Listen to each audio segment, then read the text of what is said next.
about independence in marketing, there are two aspects. Of course, there is no debating that marketing should be serving as an independent function, but there is also the aspect of interdependence, right? So the moment we talk about independence, essentially what we are bringing to the table is big picture thinking, the ability to think long term.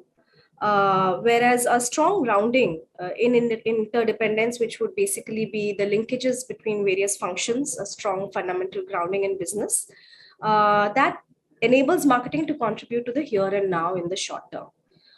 So, it's all about balancing the two, which really makes marketing effective in an organization. And if I were to give you an example at Godrej Appliances, we have clearly defined KRAs which stem from a common goal of the organization. There are strong correlations between the goals of various functions. An interesting thing, there's an interesting process where we look at the needs and expectations of every function. They share that with each function, and that becomes part of the other function's goals, right? So, the interlinkages between functions are very clearly defined. I think effective processes like these, a culture of collaboration within functions, and thirdly, a very strong grounding in business fundamentals, a basic appreciation of financials. These are things that help marketers contribute effectively in the short term. While having marketing as an independent function ensures that they keep that eye on the big picture in the long term on brand building, and ensuring that marketing is not reduced to just being a growth engine driver in the short run, because that would be dangerous territory. And that's pretty much how we function at Godrej Appliances, which I think is a balanced approach. How do we develop independent thinking in marketing? I think the single most important tool to do that is, ground people in customer obsession.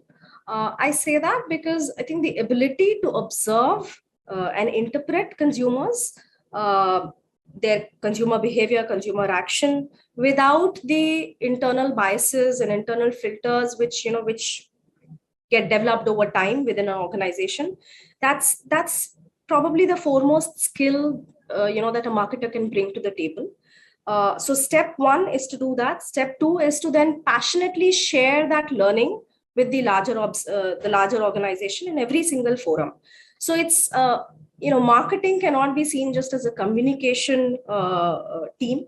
Marketing is essentially all about customer experience, and treating it like an independent function allows marketing to truly serve that objective. So that would be really the number one tool one can use to drive independence in marketing, independent thinking. Beyond that, of course, appreciating the whole spirit of experimentation. So if we say that marketing is both a science and an art, right? So in any science, you'll form a hypothesis, you will experiment, you will check whether it measures up or not, you will gauge results, and you will look at data to verify whether it's working or not, right? So, but to begin with, you need to have an insight, you need to be willing to experiment with it. So that mindset is important if you really want to develop independent thinking. The second is, the balance between creativity and data. So we just discussed that, you do an experiment, you check the results using hardcore data to see whether it's working or not. But one needs to also remember that it's not a pure science. There is an art element to it, which is essentially all about creativity. As much as the marketers would want to bundle customers and think, and predict behavior, customers are unique, their behavior is unique, and that actually allows us to be more creative as well. And so, balancing creativity with data is the second piece that we can imbibe to really, function as independent thinkers. And I think put together this, apart from the first thing that I had mentioned earlier, which was about the whole appreciation of business fundamentals and business drivers, financials, that kind of ensures that, we don't function purely in our own silo as independent thinkers, but we ground that in the short term, in the here and now, and we contribute more effectively to the whole revenue building goals. So coming to the whole SWOT piece. So I think to sum it up, the biggest strength that we get when we are independent, when we look at marketing independently, when we treat marketing as an independent function, is this whole ability, to transcend the short term and kind of take the brand, take the organization from the current state to the desired state, to look at the big picture, right? To do what it takes to work towards that big picture instead of getting stuck in the current realities and current context.